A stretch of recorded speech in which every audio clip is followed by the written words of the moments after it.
Adrian Newey, there are strong rumours in F1 that you're leaving Red Bull and joining Ferrari. I do not comment on your human gossip. So you're not moving to Italy? I would never move to Italy. Really? And why is that? My plug does not work in their sockets, and they use the wrong voltage for my brain.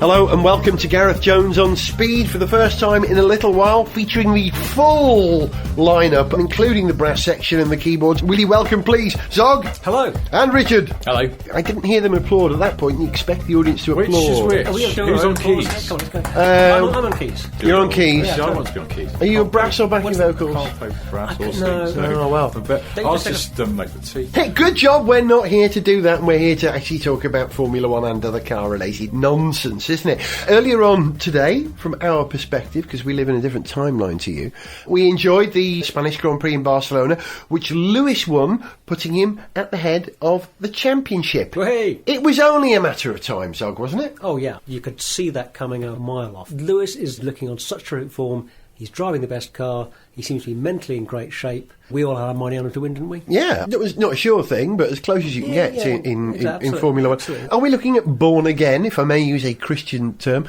a born again Lewis Hamilton? He's I never, suppose he did he's go a never bit- completely gone away, though. No, has he did You go know, a he's- bit, maybe possibly a bit mentally wobbly when he was sort of distancing himself from his dad professionally and all that stuff. But no, I think he's always had the raw talent. And I'll be honest, I hadn't been paying attention. I thought he already was top of the driver's title, and I was quite staggered to see that it was Nico Rosberg, who on consistency, because he's been on the podium for every race so far this season, was sort of sneakily at the top. But it seems to me that Hamilton has outdriven him pretty much all the time, and so this now feels like it's an accurate reflection of what's been happening on the track. When it came down to the race today, there was one moment where Lewis had lost position to Nico, and it was clear that he needed a fast in-lap and out-lap to get ahead of Nico. That's what required, that's what Lewis did. So I think you're dead right. It's about when it's required, you need to push that little bit extra. He's got that little bit of extra reserve, but otherwise it was going exactly as we said, that Nico was the banker, consistency was going to win the championship. But we also sort of said that Lewis was going to have Rosberg on out-and-out speed. And really, we've seen at the end of both of the last races, this race and the last race, that whilst Lewis was ahead at the end and he won the race, he was having to fight off a quicker Rosberg. And it's a testament to Lewis's talent as a driver that he was able to keep Rosberg behind him. Even on rubbish tyres, which he rubbed his tyres out earlier on, hadn't he? But I'm not sure that he's going to be able to keep Rosberg behind him as effectively every time. That's not going to play out like that in every race, although I think we're going to see quite a few more races where Mercedes are finishing first and second. I know, but as long as they keep racing each other, I don't mind that. No. Because there's clearly no team orders, and they always have a post-race interview with Toto Wolff, who's increasingly turning not only into Arnold Schwarzenegger out of the Terminator, but also into Yoda. His grammar is brilliant. He really speaks backwards. I mean, obviously, my German is immaculate, and therefore I'm allowed to criticise a German man speaking English. But no, it is really funny. I think he constructs sentences in English as if he's still speaking German, which becomes inadvertently hilarious. Who is the boss at Mercedes? Is it Toto? Is it Niki Lauda? It's hard to tell. Similarly, Niki Lauda also doesn't mince his words in that sort of Germanic directness way. He often swears. He was swearing on Sky today inadvertently. Did he? Can you imagine a conversation between Niki Lauda and Toto Wolff? Niki Lauda, who talks like this all the time, and Toto Wolff, who's the same voice because he's also Austrian, but half pitch down. Wait. But are you suggesting that during a meeting at Mercedes, that I've booked a meeting room, and they go in, meeting room I have booked, is it? And then, he's also Welsh as well as Yoda. Look, you're serious now? And they go in and they start having this sort of weird conversations in English before they both remember they actually are native German speakers. And they both have to switch and they to switch German. off to German. It's slightly embarrassed. Sorry, I thought you do. I thought as well. So Lewis Hamilton is top of the Drivers' Championship now. But who is top of the Drivers' Likeability Chart at the moment? Because Is there really any contest here for likeability? Oh, well, I know you like know. Max Chilton. No, it's Pastor, isn't it? It's Pastor, Zog. what? Look at Ricciardo, really? come on. Yes. Easily. Isn't he just the best? brilliant? Oh, he is. I hope just he doesn't change, brilliant. because right He's now he is absolutely brilliant. But do you know what makes him brilliant? Because he's really nice. Because he's doing better than Vettel. Well, that's it. Secretly, that's why we love him. Even though I've no problem with Vettel, I like Vettel. But Ricciardo, I'm going to say his name like that, even if he doesn't, Ricciardo, he's just lovable, isn't he? That's the thing. He really is. And you're right, because he's beating Vettel, who's become a little bit darker and dropped down the likeability chart quite significantly because he's been petulant about his lack of pace. And Ricciardo looks like he's really happy to be there every week. What? I get to drive the car again? Great! I went faster than you. Is that okay?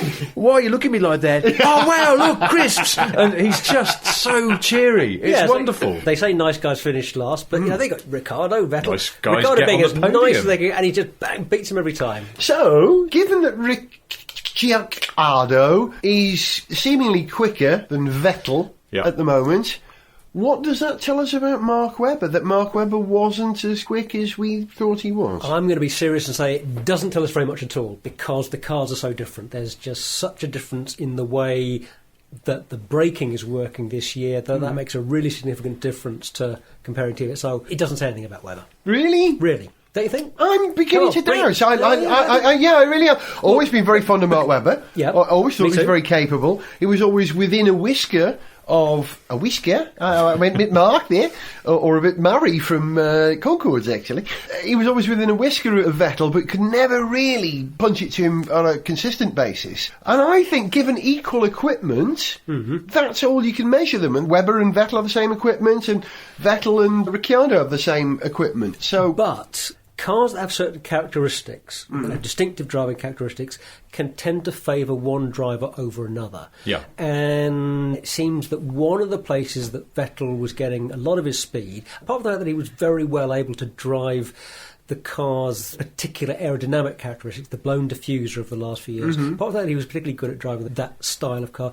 He gets a lot of his speed on the entry to a corner, and the feel on the brake pedal is so different this year, apparently, that it's making a lot more difference to his style of going through the corners, and he's not getting the speed in the entry to the corner that he was much more able to get with the previous year's cars. To be fair, I drove a BMW i3 range extender the other week, and the first thing I noticed about it was, bloody hell, the engine braking, or the electric motor braking, the regenerative braking, was far greater than any other car, even electric cars that I've driven.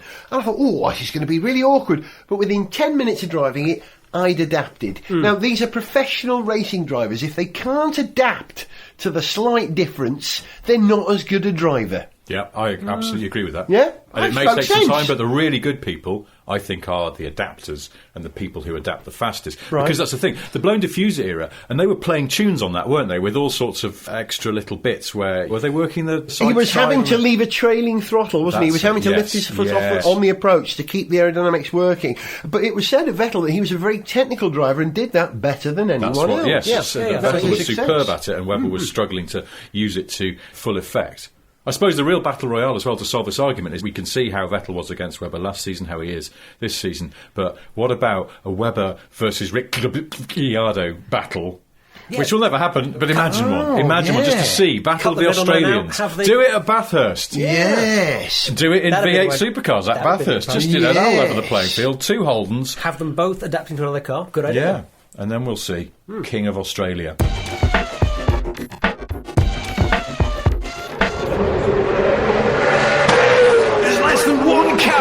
In this battle to be King of the Hill, King of Australia, into the chase for the last time. This is it now. Webber leads, but Ricciardo's right up his ass. Aussie versus Aussie, V8 versus V8. Just Murray's corner to go, on the brakes, and Ricciardo's got him. Or has he? Webber's fighting back. They're neck and neck in the battle to be King of Australia, and across the line.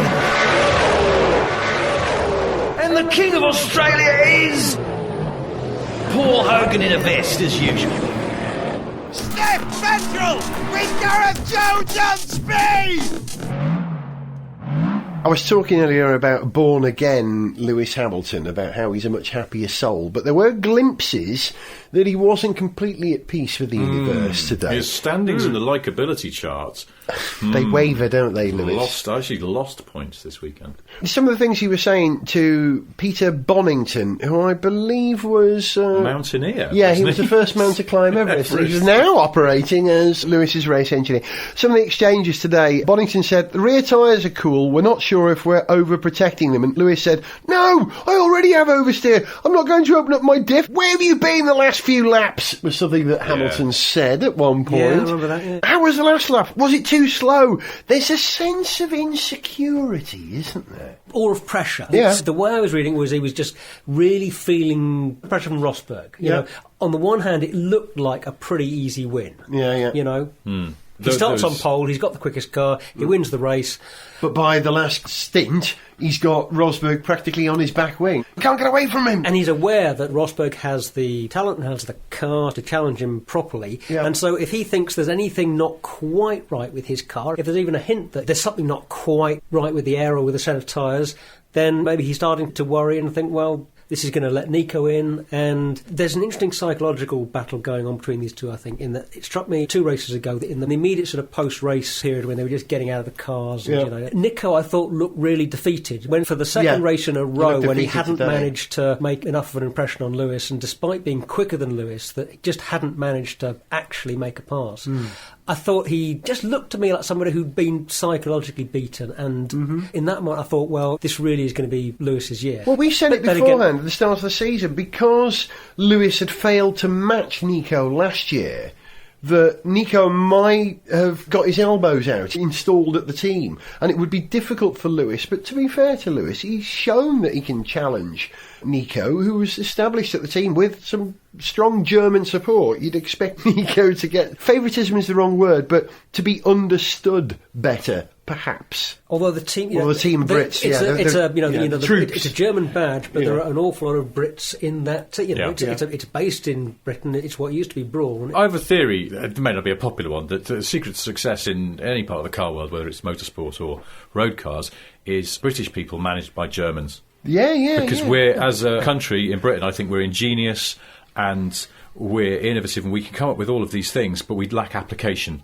And the one thing that Germans seem to have is application. They're good at just getting on with stuff. And if you look at the way that Jaguar Land Rover is going now, it's British ingenuity and all the stuff that they've built up, the great qualities that Jaguar and Land Rover cars have, but previously weren't possibly put together properly. Now, Germans in charge, making it all happen. Mercedes F1, leading the World Championship at the moment. British ingenuity, hard work, but with Germans whipping them. You could say the same for Mini, couldn't you? Well, Mini's a bit different because Mini's pretty much a German company. I mean, yes, the cars are made in Britain and they seem to want it to be pretty well made these days, but they're all engineered in Germany.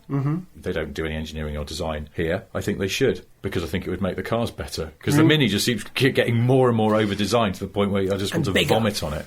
And bigger. I haven't driven the new Mini yet, the very latest one. I'm starting to see them around now, and apparently it's really, really good, I've been told. Mind you, I was told that by a mate of mine who's a Mini salesman, so it's a bit biased, but he did say, unbiasedly, he went, it's a really good car, it feels like a BMW now. I was given the chance to drive one of the new Minis this week, and I turned it down in favour of the i3, which I was more good choice, interested in. Yeah, that was good. We should talk about the i3 sometime, because it's great. There's a bit of on-speed video coming about it very soon, so I shall save that for the moment. Do you know what? I went to Brooklands the other week. Bear with me, I'm coming back to Mercedes on this. I went to Brooklands and I didn't really know a great deal about the history of motorsport, the history of Brooklands specifically. And I know you know a bit more about this. But since then, I've been swatting up on the history of motorsport. And the day in which Mercedes and Audi, so I say Audi, I meant Auto Union, came to Grand Prix racing, pre-Formula One in the 1930s, the kind of dominance that they showed is akin to the sort of dominance that we're getting from Mercedes again now. Except when it first happened, instead of just having one team that were 50 mile per hour quicker than anyone else, you had 2 teams, and all the other teams basically went, oh God, no, I give up. And I think there's an area of that in Formula One at the moment, and it must make Mercedes feel well, it wonderful. is. I mean, I understand it's dispiriting, but really, where's their fighting spirit? This is why you need British people there, because we're good at going, no, it's all right, I'll put the kettle on and we will crack this. Look at the way that Ferrari are behaving now. I mean, that is pathetic. They go, no, we're not going to win. We're not going to win anything. In fact, I don't know even why we're bothering. It's all rubbish. It's just, oh, come on. How many races are we in? 5? Just grow up. Yeah, whereas, it's quite possible that by the end of the season, Red Bull could look like a completely different team performance-wise to the team they are now. Mercedes are completely dominant right now. End of the year, Red Bull could be winning races. You never know. I would not bet against it. I mean, Ricciardo was 3rd in the Spanish Grand Prix and Vettel was 4th. You wouldn't have thought that. After no, absolutely, Yeah, no wonder he was happier in the post-race interviews. Speaking of post-race interviews, Kimi today. That was the most... I missed this. Impress it for me in less than 20 seconds. I missed this part. Well, OK, you be Natalie, I'll be Kimi. So, Kimi, how do you think things would have been if the strategy would have been different? Do you think that would have improved your chances? I don't know. Did you think maybe Fernando would not have been able to get by if you'd have had different tyres on?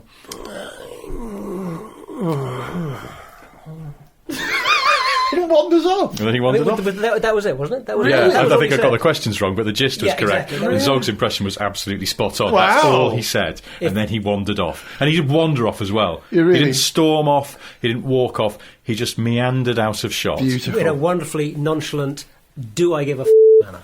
0 given. It really was, wasn't it? I mean, and as a consequence, he scored, I think, a solid 15 points in the Likeability Championship. Yeah. So, okay, do we have a leader in the Likeability Championship now, Kimi? Ricciardo, he's number 1. Kimi's number 2. Kimi's certainly solid. I was trying to think who else might. Kobayashi has always looked very strong in Likeability. We love him, yeah. I saw Grosjean being interviewed, and although he's been buffoonish in the past and started to get on my nerves a bit, just his ruddy face in some oversized sunglasses that look like a child trying on his mum's shades, cheerily talking about what had happened, because the Lotus has suddenly become a bit brisker as long as Grosjean's driving it and not Maldonado. And I thought, oh, bless him, look at him. And he was all, I think the guys back at the factory, they will have a beer tonight. And it was just, likeability, 18 points. But I tell you who's underperforming in the likeability stakes, I think. Disappointingly, Felipe Massa. Yes. He was all set in stepping down from Ferrari to Williams. I think we can say stepping down. He's taken a bit of a step back. He's got a bit of room there to sort of open out and just be a bit more relaxed and likeable. But no, he's just not disappointing. It's not happening, is it? He's scoring badly. He's suffering at the hands of a very quick Bottas, who must be really hurting poor old Massa. Bottas is pretty solid in the Likeability Championship. Oh, yeah. In that Finnish minimalist way, we like that. But likeable. He's not top end, but he's solid midfield, I would say. Definitely. Coming back to Grosjean, Yeah. It's all about contrast, isn't it? It's all about measured up against who you're up against with.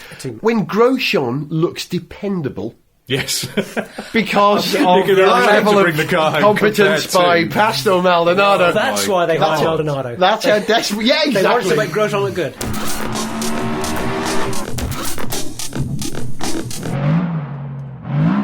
Hello, my dear. My name's Roman. Would you like to dance with me? No. Okay, perhaps you'd like to dance with my friend, Pastor. Hey, guys! Look, he's that guy over there. Hey, Roman! You know what? I will dance with you. Très bon. This is really cool. You know your friend's about to dance into a mirror.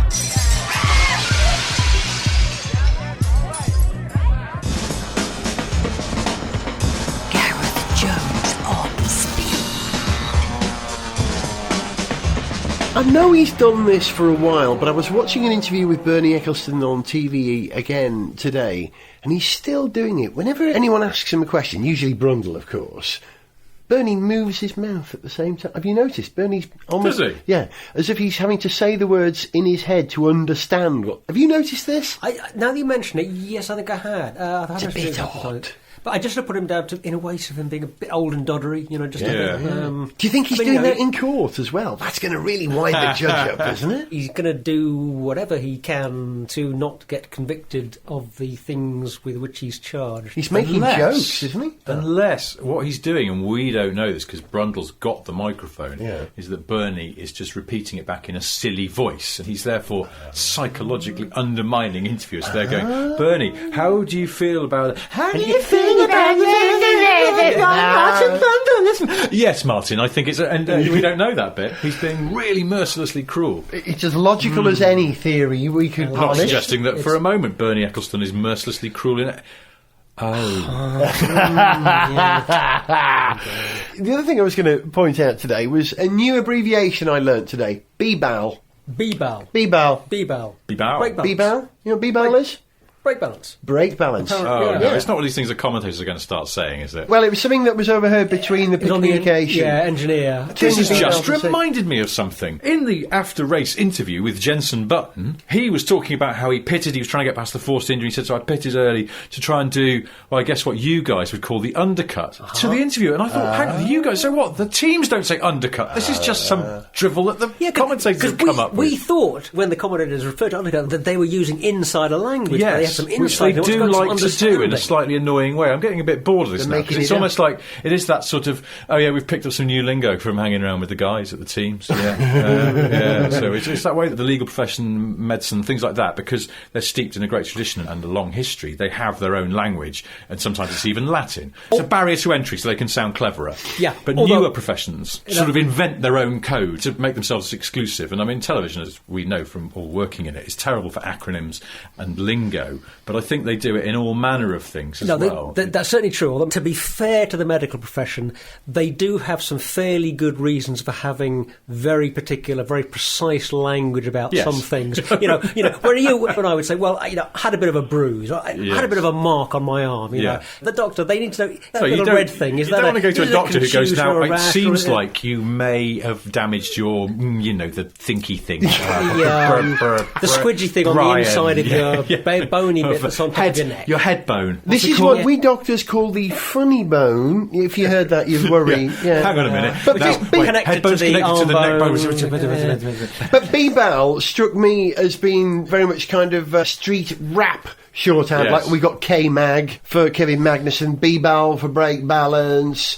So where else would it go with these abbreviations? We could have Aerobal. Is that aerodynamic balance? But if you're going to COSO. oh, he's flash-bowed his tyres and stuff. Like Yeah, some things don't really flash-bowed. need. How long does it take you to say brake balance, for heaven's sake? Well, and you've got to be careful because not every abbreviation is shorter than the thing it's abbreviating. WWW, for Yeah, example. exactly. Yeah, indeed. It takes longer to say than World Wide Web. Yeah, true. It does. Yeah. Americans usually abbreviate things in a beautiful way. They're quite good at that. But the best example of it being the wrong way around ever was a competition for model gliders that used to happen in the 70s. That in Britain we refer to as chuck gliders. Rather than being launched on a line or from a mountain, you threw it and see how long you could keep it in the air. That was it. A 2-metre aircraft, chuck gliders. In America, hand launch gliders.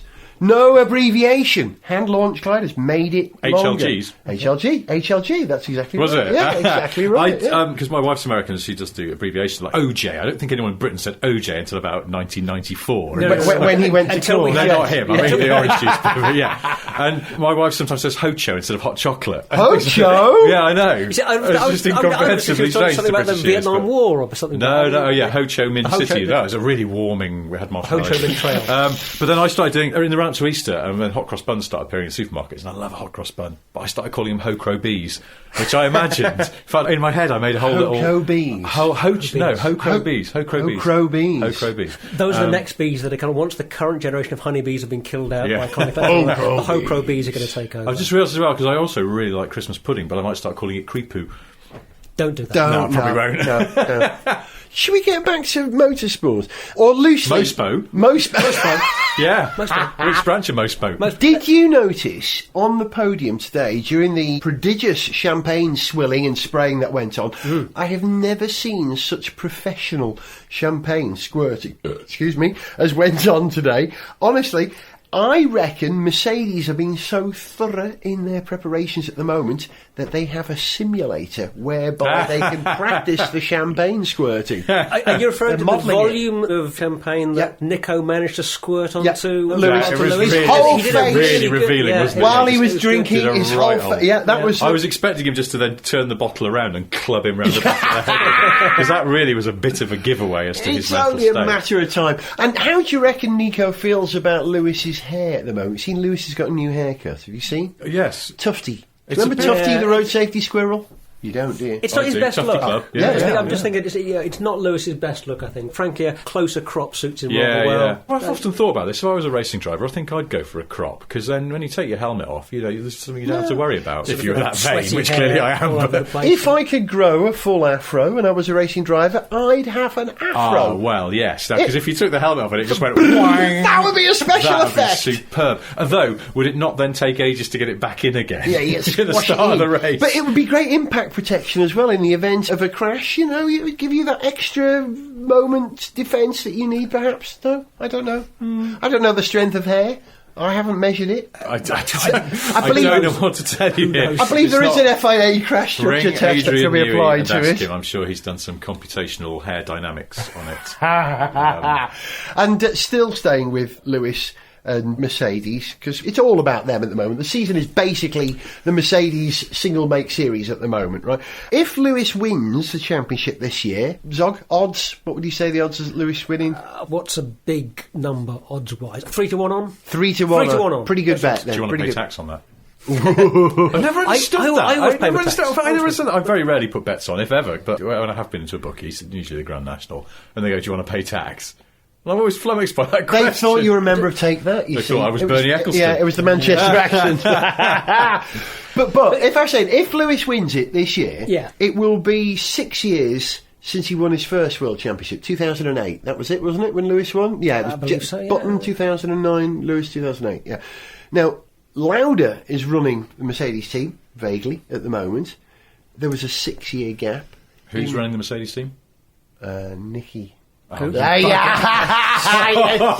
for it. Damn it! But Graham Loudon has the same problem at Marussia, yeah. Same problem for him. People say, Graham Loudon, I'm speaking as loud as I can.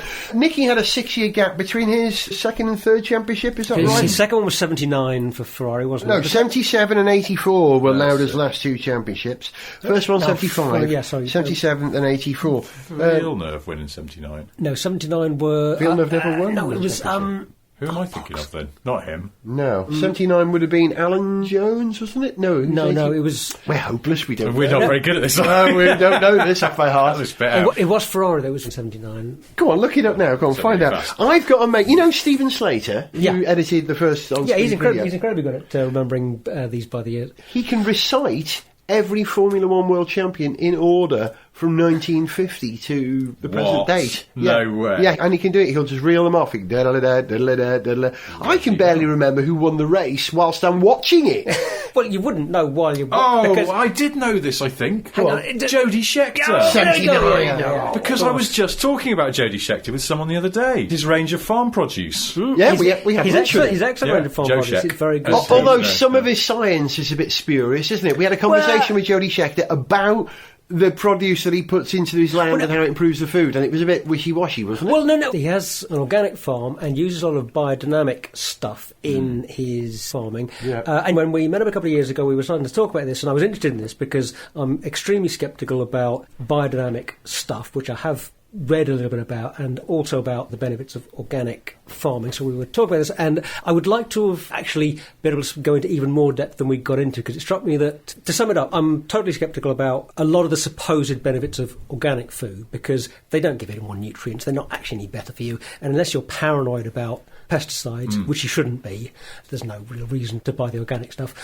And the biodynamic stuff, the biodynamic approach to farming, a lot of it is not far short of witchcraft. That said, it was clear from talking to Scheckter that the bits of biodynamic techniques that they are using at his farm, Laverstock Park, is it? Yeah, they're not taking a totally credible, it says you've got to plant on the full moon, it says you've got to use a bit of this. They're not just taking this stuff unfiltered. They seem to have a rational and a critical, reasonably science-based approach to using some of these techniques.